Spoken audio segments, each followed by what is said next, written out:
Hello friends, ఈరోజు మీకు Amla juice ఎలా తయారు చేయాలో చెప్తాను. ముందుగా 4 ఆమ్లాకాయలు తీసుకొని బాగా కడిగి పెట్టుకొని, తర్వాత జీలకర్ర లేకపోతే సోంపు లేకపోతే మిరియాలు కూడా వాడుకోవచ్చు. ప్రస్తుతానికి నా దగ్గర ఏమున్నా అది వాడుతా ఉన్నాను. ఇది హెల్త్కి చాలా మంచిది. మిరియాలు కూడా వాడుకోవచ్చు. అల్లం వాడతారు, బెల్లం కూడా వేస్తారు. కానీ నాకు బెల్లం అంటే కొంచెం తీపి అంటే ఇష్టం లేదు కాబట్టి నేను మిరియాలు సోంపు వాడుతా ఉన్నాను.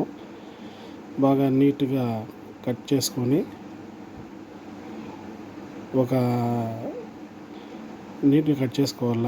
కట్ చేసుకొని మిక్సీ జార్లో కొంచెం నీళ్ళు పట్టుకొని అవసరం లేదు, కానీ కొంచెం పట్టుకోవాలా. మళ్ళీ అది మిక్సీలో వేస్తే సరే ఇది కాదు. కొంచెం నీళ్ళు పెట్టుకొని దాంట్లో వేసుకొని, తర్వాత కొంచెం 4-5 మిరియాలు, మీకు ఇష్టం 4-5 ఎక్కువైనా వేసుకోవచ్చు, లేకపోతే తక్కువైనా వేసుకోవచ్చు. మళ్ళీ దాని తగ్గట్టు సోంపు, నేను సోంపు వేస్తున్నాను.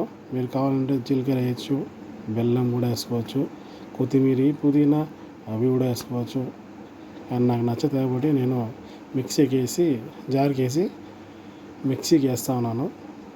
ఆల్రెడీ మిక్సీకి కూడా వేసినాను. ఇప్పుడు చూద్దాం ఎట్లా అయిందేమో. అది మామూలుగా గ్రైండ్ అయిపోతుంది, లేకపోతే ఒకసారి వేద్దాం. బాగా గ్రైండ్ అయింది. దాన్ని తీసుకొని ఒక బౌల్లో తీసుకొని వడగట్టుకొని నీట్గా స్నానం వేసుకున్నా, లేకపోతే ఇది అవుతుంది. కానీ ఇది డైలీ తాగితే సి విటమిన్ ఎక్కువ ఉండే దేంట్లో ఆమ్లా. అది ఎవరికి తెలియదు. ఎంత ఉందంటే 600 మిల్లీగ్రాములు ఉంది సి విటమిన్. వడగట్టుకున్నాము. కొంచెం కలర్ తెల్లగానే ఉంది, కానీ అట్లే ఉంటేనే బాగుంటుంది, న్యాచురల్గా ఉంటుంది. అల్లము బెల్లం వేసుకుంటే ఎక్కువ అవసరం లేదు.